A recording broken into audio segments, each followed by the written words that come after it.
السلام عليكم ورحمة الله وبركاته. دمان halkan waxaan ka salaamayaa ummadda Soomaaliyeed meel kasta ay joogaan. Bacda salaan waxaan leeyahay dagaalada Puntland ka socda maxay hayday waa dagaalo guulo waaweyn laga gaaray maxay hayday dhul badan laga qabsaday maxaabiis badan laga qabsaday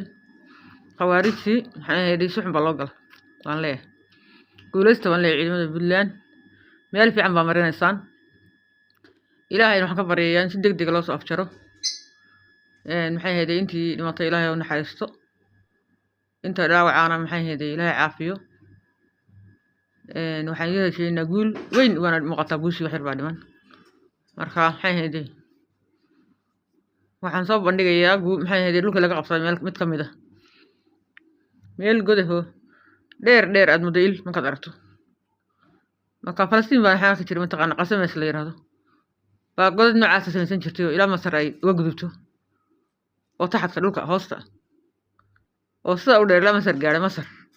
hoosta way mari jireen markii nafta loo keenay yuhuudu nafta u keentay kuwii kala duwan meesha ka samaysteen kan wuxuu ogyahay kii godadkii xaga ay ka samaysan jireen qasam Falastiinada marka waa arkayna ajaanib badan oo dimeesha ku jirtay Pakistan Afghanistan Falastiini Yemeni wax walba oo leeyahay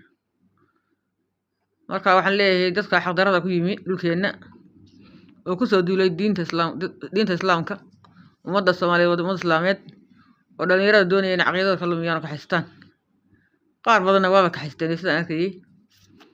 waxaan leeyahay ilaahay naga qabto ilaahay soo dhameystiro in maxay hayday inta ka hadhay waa inay ka baxaan ama waa inay maxay hayday lagu soo afjaro halka يلا عرّان ما جت أخاف لي أصير شيء يلوك أصلاً من كستان نقون لكن سيدك دقارتين إن لو صفتر إن شاء الله وإلهي مدة إسلامية قابته مرخا قد كعين كاد مدوش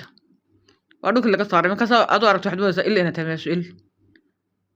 السلام عليكم ورحمة الله وبركاته لا دعوة furaha dhexdoodii haddaan gumucu dhiilaabin gabal dhiciyo waa bari haddaan la isku dhaga beelin oromiya dhasheedaba haddaan dhiigga laga daadin carab iyo dhammaanteed haddaan dhagax la saarsaarin intii dhuumanaysana haddaan dhuunta laga toogan dhulkaygaad ku faantay haddaan lagugu dhaantaynin xabashiga dhawaaqiya haddaan gaal ku dhicisoobin daniyowna dhowr dhimanna iyo dhuumashiya oohin haddii aan dhambaallada abiigeeri lagu dhaadin dhimashada Itoobiya haddaan looga dhigin sooriyo wallee dhaarta aan kuu mariyo gabaygu waa dhaafid